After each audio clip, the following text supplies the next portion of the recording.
Hello everyone, welcome to my kitchen. आज मैं कोई रेसिपी लेकर नहीं आई हूँ।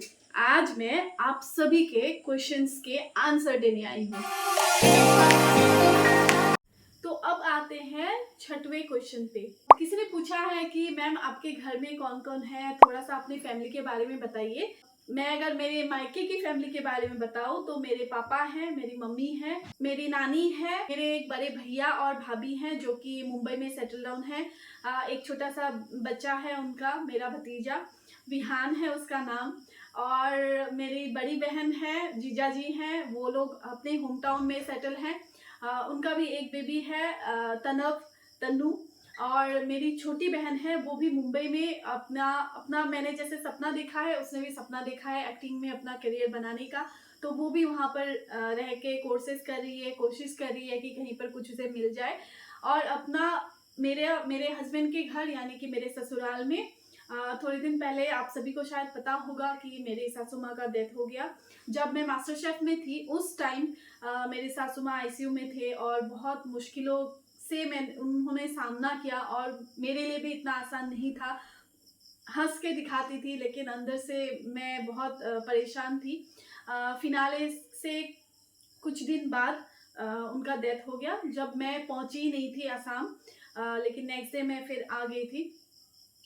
तो उनके अलावा मेरे बड़े दो जेठ जी हैं, इनसे बड़े तीन बेटे एक्चुअली घर पे। तो हम लोग छोटे हैं और बड़ी दो भाभियां हैं जेठानी जी, और दो दो बड़े बेटी हैं बड़ी जेठानी के, और दो बेटे हैं बीच वाली जेठानी के। तो फिलहाल मेरा कोई बच्चा नहीं है। बहुत लोग पूछते हैं, मैं बता रही हूँ, लेकिन हाँ मैं खुश हूँ। जो भी है भगवान का दिया हुआ मेरे पास जो है मैं उसको लेके खुश हूँ। मैंने अपना सपना जिया है। उसमें अगर कोई ये कहता है कि आपकी फैमिली कंप्लीट नहीं है तो कोई बात नहीं, मेरी फैमिली बहुत कंप्लीट है। भगवान का दिया होगा तो मेरी फैमिली और आगे बढ़ेगी। तो यही है मेरी फैमिली, और जॉइंट फैमिली है मेरे ससुराल में, और मेरा पूरा आधा गांव में मेरे खुद के वंशज हैं। तो बहुत मज़ा आता है, वहाँ जाती हूँ तो वहाँ की जिम्मेदारियाँ करती हूँ, उनके साथ मज़े करती हूँ, गांव का लाइफ जीती हूँ। यहाँ आती हूँ मेरे हस्बैंड के रेंट हाउस पे, तो मैं अपना चीज़ें मैं अपनी करती हूँ। मायके जाती हूँ तो मायके में अपनी जिम्मेदारियाँ करती हूँ। तो ऐसे ही मैं पूरा बैलेंस करके अपना लाइफ जी रही हूँ। And thank you for the question. मुझे बहुत अच्छा लगता है कोई मुझे अगर फैमिली के बारे में पूछे। अब आते हैं नंबर 7 पर। बहुत लोग पूछते हैं कि मैम आपकी मास्टर शेफ की जर्नी कैसी रही। मेरे लिए मास्टर शेफ की जर्नी मेरे सपने से कम नहीं थी। यानी कि मैंने पूरा अपना सपना जिया है।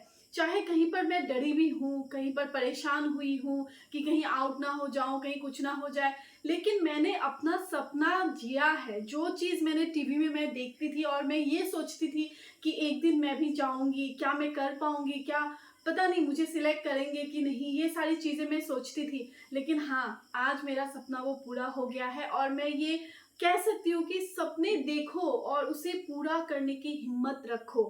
हम जैसे लोग यानी कि जो हाउसवाइफ्स हैं वो अपनी फैमिली को संभालते रहते हैं और अपने लिए टाइम उनके पास रहता ही नहीं, भूल जाते हैं, जीना भूल जाते हैं। तो मैं कहना चाहती हूँ कि आप अपने लिए भी जियो, थोड़ा सा टाइम निकालो। हाँ पता है मुश्किल है, कहना आसान है, बहुत मुश्किल है, लेकिन अपने लिए टाइम निकालो। अपनी वो हर एक चीज़ करो जिसको करने से आपको खुशी मिलती है। आप खुश रहोगे तो आपका फैमिली खुश रहेगा, आपकी फैमिली खुश रहेगी तो आपके सारे नेबर्स खुश रहेंगे, आपके नेबर्स खुश रहेंगे तो आपका समाज खुश रहेगा, और समाज आगे बढ़ेगा, खुश रहेगा तो हमारा देश आगे बढ़ेगा, है ना।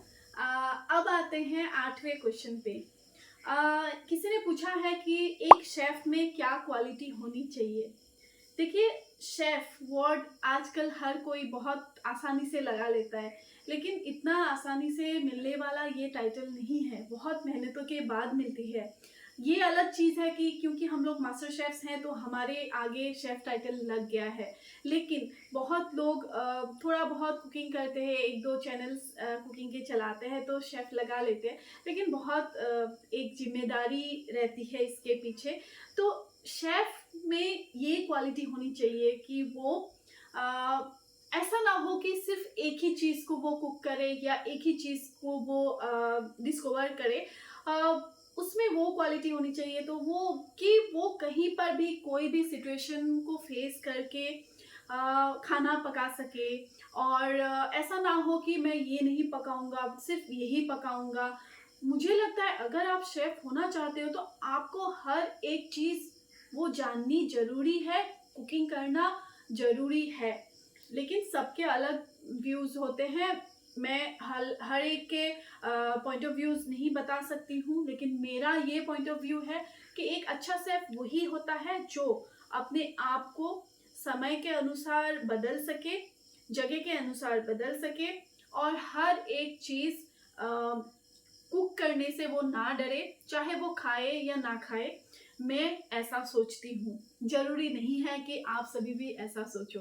तो मेरे लिए एक कंप्लीट शेफ़ वही है जो हर एक चीज़ कुक करे और उस चीज़ के बारे में उसमें अच्छे से नॉलेज हो। अब आते हैं 9वें प्रश्न पे। अ, बहुत हम औरतों को बहुत परेशानी होती है जब भी हम किचन में रहते हैं तो हम सोचते हैं सुबह तो ये बना लिया, अब दोपहर में क्या? दोपहर में ये बना लिया, अब रात को क्या?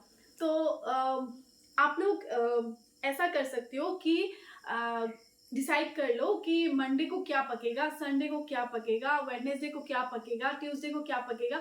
यानी कि आप लोग डाइट के अनुसार भी कर सकते हो। जैसे ग्रीन वेजिटेबल्स हमें आज खानी है, कल हमें थोड़े ड्राई वाले चीज़ें खानी है, जैसे सूखी सब्जियां होती है, मटर चने हो गए। कौन सी चीज़ें हमें डेली बेसिस पे खानी है, उस हिसाब से आप प्लानिंग करके रखो। हाँ, पता है कभी-कभी प्लानिंग जो करते हैं वो सक्सेस नहीं होता है। मेरे साथ भी ऐसा होता है, मैं इतना प्लानिंग नहीं करती हूँ। फ्रिज में जो मिलता है या फ्रेश मुझे जो मिलता है मैं वही बना लेती हूँ।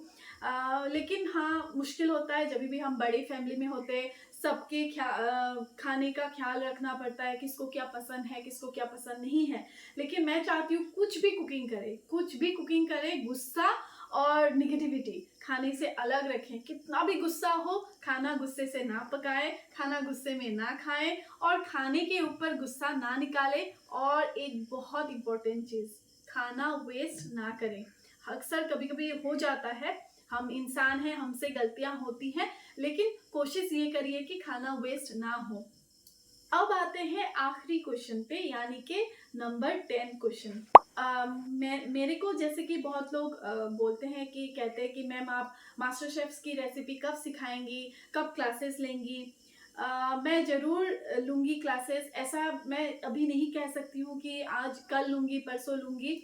थोड़ा सा मुझे टाइम इसलिए लग रहा है कि मेरे इवेंट्स बहुत ज़्यादा मैं अटेंड कर रही हूँ। क्योंकि बुलाते हैं तो लोग, तो हम लोग मना नहीं कर पाते हैं, बहुत प्यार से बुलाते हैं, बहुत सम्मानित करते हैं, तो मुझे अच्छा लगता है जाना। और वहाँ पर भी मैं एक लोगों के बीच में आके उनकी चीज़ें मैं भी सुनती हूँ, वो मुझे सुनते हैं, इंटरेक्शंस होती है, बहुत सारी चीज़ें होती हैं, इनॉग्रेशन में बुलाते हैं, तो मना नहीं कर पाते, तो जाते हैं। ऊपर से मेरा घर का काम रहता है क्योंकि मेरे पास कोई हाउस हेल्प नहीं है। मैं सारा कुछ घर का झाड़ू, पोछा, कपड़ा हाथ से धोती हूँ, मेरे पास कोई वॉशिंग मशीन नहीं है, मैं सब कुछ खुद करती हूँ। ये नहीं है कि आज मैं सेलिब्रिटी बन गई हूँ तो मेरा बहुत एकदम अलग-सा, हाँ, थोड़ा-सा रूटीन में चेंजेस हुई हैं। टाइम बहुत कम मिलता है अभी खुद के लिए, जैसे कि बाल कलर करना हो या काटना हो, थोड़ा-सा अपने लिए ग्रूमिंग के लिए टाइम कम मिलता है। तो मैं कोशिश कर रही हूँ कि जल्द से जल्द आप लोगों के सामने वो सारी रेसिपीज़ मैं लेकर आऊँ। लेकिन हाँ, उस चीज़ के लिए थोड़ा-सा मुझे आप सभी को मेरे साथ बन के रहना होगा। मैं ज़रूर दिखाऊँगी सारी रेसिपीज़, या तो मैं अपने चैनल पे डालूँगी या तो क्लासेस लूँगी। तो सिर्फ़ मेरे साथ बने रहिए। और अगर आप लोगों को कुछ भी पूछना हो, जानना हो, मैं जितना हो सके मैं इंस्टा पे रिप्लाई करती हूँ। कभी-कभी किसी का छूट गया हो तो I am really very sorry. लेकिन हाँ, मैं कोशिश करती हूँ कि सबके आंसर्स मैं दे पाऊँ। तो ये रहा मेरा Q&A राउंड। आई होप आप सभी को अपने आंसर्स मिल गए हैं। मेरे पास बहुत सारे क्वेश्चंस आए थे, लेकिन उनमें से मुझे सिलेक्ट करके कुछ क्वेश्चंस जो कॉमन क्वेश्चंस हैं उनको मैंने उठाया और मैंने आंसर करने की कोशिश की। अगर आप सभी को और कुछ मेरे बारे में जानना हो तो फिर से आप लोग पूछ सकते हैं, तो मैं दूसरा एक सेशन भी करूँगी क्वेश्चन आंसर राउंड, और या तो मैं लाइव आके आपके क्वेश्चंस के आंसर देने की कोशिश करूँगी। लेकिन प्लीज़ मुझे आप सभी के ब्लेसिंग्स की ज़रूरत है, आप सभी के सपोर्ट की ज़रूरत है। जितना हो सके मुझे फॉलो करें, मेरे चैनल को लाइक सब्सक्राइब करें, मेरे वीडियोस को लाइक करें, और मेरे साथ बने रहिए। तो धन्यवाद।